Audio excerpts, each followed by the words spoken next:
Hey everybody, Brian Von VA back at it again with another set of D&D stories. Today, we're going to be talking about the last character that you've ever played in D&D now is hunting you. What do you do? Leave it down in the comments below. Oh God, no! Quinn Nimblefoot was his name. The most annoyingly cheerful halfling in the entire world.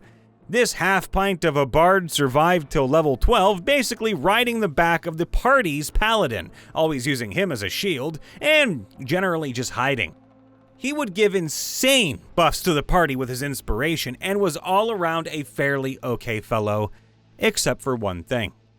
He was prone to uncontrolled bouts of terrible, breathtaking rage. Yep, just for the hell of it, I gave him a level in Barbarian. He had 10 for strength and used a rapier, but when he raged, everyone ran. If you've never seen a halfling crit on 2 consecutive strength checks to both pick up and throw an orc warrior, oh, you're missing out. There was one thing about Quinn though. He royally sucked at perception checks. So the question remains, what would I do if Quinn Nimblefoot was hunting me down? I'd hide and hope he walked right past me. If Randall Nielo were hunting me, first, I'd be honored that he'd consider me worth his time. Randall, sometimes Randall and the Illusions, is a half-elven bard, level 6 of the College of Valor. His primary goals in life were to research legendary figures, to uncover untold tales, and to forge his own legend, which would be helped greatly by interspersing his own adventures with those of the myths of yore. He'd fight anything that he could beat or trick, and no quest was too perilous for him to accept, if not actually attempt it. For a man dedicated to bold and daring action to begin hunting me, well, I'm probably screwed. Thanks to his intellect and his charm, I'd have little defense against his information gathering skills and even less against his magic. There's a possibility he'd consider me unworthy of his time and would bribe me to agree that I'd been defeated after an intense battle and great effort, building both of our reputations up together to preserve his own. Okay, let's just face it here, he may actually be Gilderoy Lockhart from Harry Potter. I'm kind of realizing this as I write it. Except he actually did most of the things in his stories. Anyway, Kasen Laedon is a level 8 wood elf druid. Her favorite tricks include calling a lot of wild animals, dropping a space laser, moonbeam, on people's heads, and making the ground painful, which is spike growth. Oh, and recently build a wall of fire. What? Who doesn't love fire? She loves being a direwolf, by the way, but could be just about anything, including a cat, magpie, or a dog. I wouldn't notice her until she returns to elf form right next to me, or rather in range. Now, I live in the inner city, so I'm probably safe from most wild animals. If there's a wolf pack in central Gothenburg, the police will be there with animal experts to get rid of them. Walls of fire will probably cause a terrorist alert, and the tactical squad will be there promptly. So, those are just kind of sort of handled where I live. Spike growth will cause some concern for the police, though. The moonbeam is kind of trickier. Whatever I do, I get 2d10 damage when she drops it on my head, or moves it to me. And 2d10 at the start of my turn, half that on a successful con save, and my con is rather low, as I am just a level 6 copywriter. I guess some kind of theoretically inclined bard. I probably just have around 32 HP. Also, I will probably be surprised as I walk around with headphones on most of the time, so I'll probably get around 30 to 35 HP radiant damage. Oh yeah, and plus 1 hit for the shillelagh, around 12 HP of magical bludgeoning damage before I even get to take my first turn. If she wanted to be sure, she would cast the moonbeam using the 5th level spell slot she has, which would give me 75 to 90 HP radiant before I can even act, plus the shillelagh damage. So, needless to say, I'm toast. A brisk walking pace, a padlocked door, and maybe a sturdy broom would protect me from anything he'd realistically try. Marcus Mcfat. Jesus. Marcus Mcfat is a half-orc oracle, level 6 as of this, with the power to rend vampires to ash with his bare hands. This is where his strengths end. He is a Pathfinder half-orc, and so comes with no innate physical bonuses, and unfortunately for him, I have maximized his dexterity and charisma at the cost of his strength. The average gnome can basically beat him in an arm wrestling contest. I also traded most of his racial traits for overlooked mastermind, which makes him far better at social skills, especially with humanoids. This orc has basically been thoroughly de-orced. He is only proficient with simple weapons and armor. Although beyond occasionally taking pot shots with a light crossbow, his only benefit from his proficiencies is wearing a chain vest. As an oracle, he could have access to class features that could have expanded his proficiencies, but as expanded on below, I chose something much less threatening instead. And of course, I stole his innate weapon proficiencies from being a half-orc, all for the aforementioned overlooked mastermind. He is helpless in a melee, and barely competent in a firefight. Now Marcus gains 2 class features as an oracle, a mystery, which kinda acts like an oracle's domain by granting supernatural powers, and a curse, which imparts an immutable drawback that comes with a growing benefit to compensate. Here I double dipped into healing. In fact, I triple dipped by taking the dual cursed archetype, which gives him another curse whose benefit never grows past level 1. His mystery is that of life, making him a walking healing aura who occasionally turns into pure positive energy. His curses are forsaken, which makes him incapable of receiving aid from others in exchange for preventing him from bleeding to death.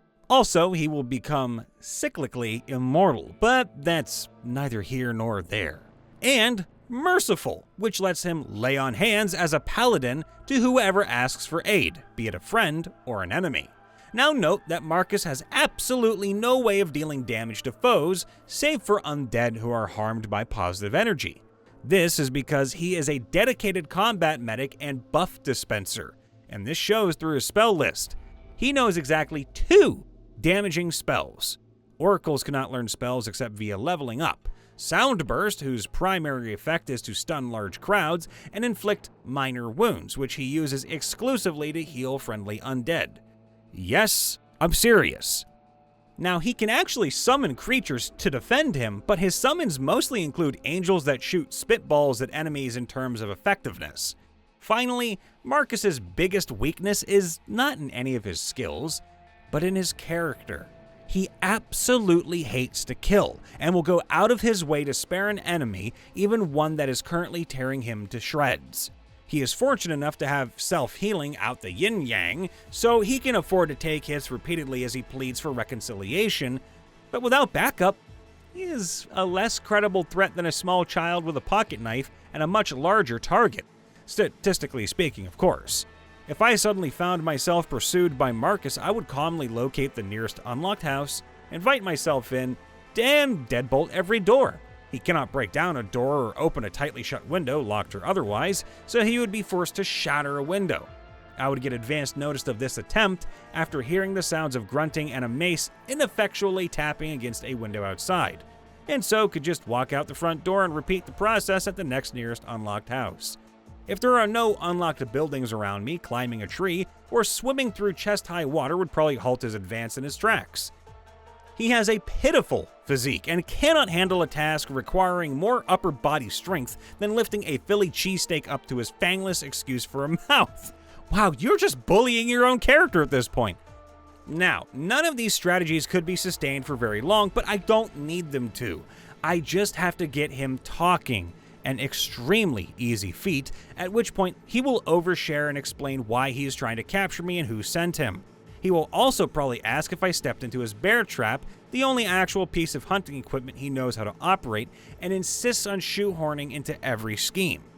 It is at this point that I will be able to explain that I mean him no harm and am probably not a person of interest, which he will very likely believe, being a good judge of character and all. He may just give up his pursuit here, but if he gives a good reason for trying to abduct me, I would most likely agree to go with him, confident that he was probably not tricked into capturing me by a serial killer.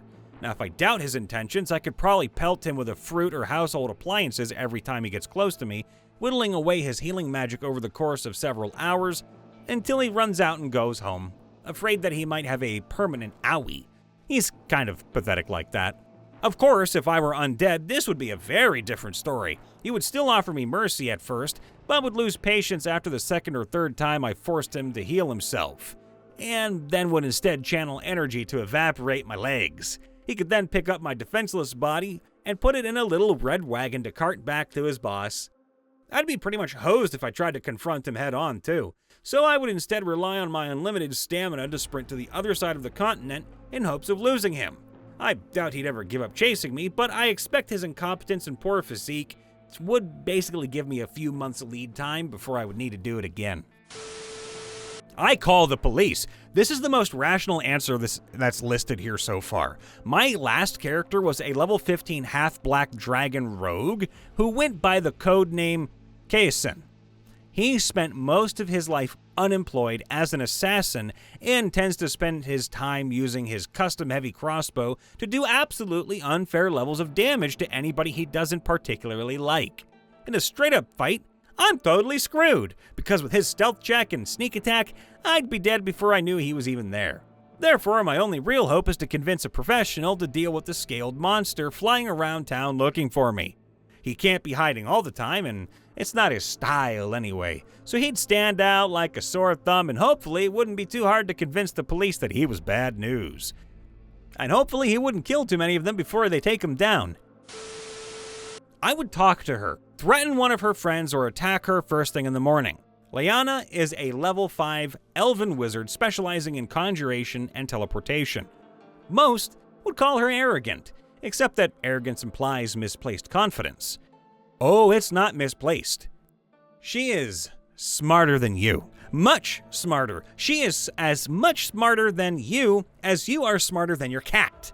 Her annoyance with having to communicate with dumb people, which is everyone, is understandable, but nevertheless makes her extremely off-putting with most people she socializes with. Despite recognizing the reality of her intellectual superiority to everyone else, she really doesn't like it when other people die. Because she's gifted with a brilliant strategic mind, she takes personal responsibility for the safety of those around her, and thus, every comrade who's ever passed away in her presence has been a sign of her inadequacy and stupidity. It wreaks havoc on her psyche. She is obsessive, and she will take any measures necessary, including self-sacrifice, to keep her comrades from being killed. If Lydia is hunting me, she must think I am one bad dude. She wouldn't hunt me for just the sake of gold. Oh no, I could probably just surrender and talk with her, and she'd realize the error of the situation and let me go. If she were dead set on killing me or murdering me, my best bet would be to take her by surprise at night or in the morning. As a wizard, she has to memorize her spells to cast them. Without preparation, she's no stronger than a commoner. I am much physically stronger than she is, and killing her would not be difficult. Since she sucks at divination and never prepares such skills, I'd have a legitimate chance of pulling this off. Now, if I encountered her while she was prepared, I'd be screwed. She could blind me, paralyze me, burn me to death, drop me into an extra-dimensional pit, impale me on an icy stalagmite, or any number of devastating attacks. Honestly, my only chance would be to take a hostage. She wouldn't kill me if it meant killing one of her friends, or an innocent stranger. She's still a fair bit smarter than I am, so I'd imagine she'd find a way to free her comrade to kill me anyway, but it might give me a chance to just talk with her. It's a good thing you picked Lydia, and not my most powerful character, which was a level 20 half-ogre barbarian. I have no means of taking him down, but fortunately the National Guard would have probably been called in the moment he entered town. Good luck to them, though. Hey everybody, Brian Von VA checking in after the vid. Please make sure to leave a like, subscribe, ring that bell, and let us know down in the comments below. If the last character that you played in D&D or Pathfinder is now hunting you, what do you do about it? Go ahead and tell us. We love you all. Be safe. See you next time. Bye for now.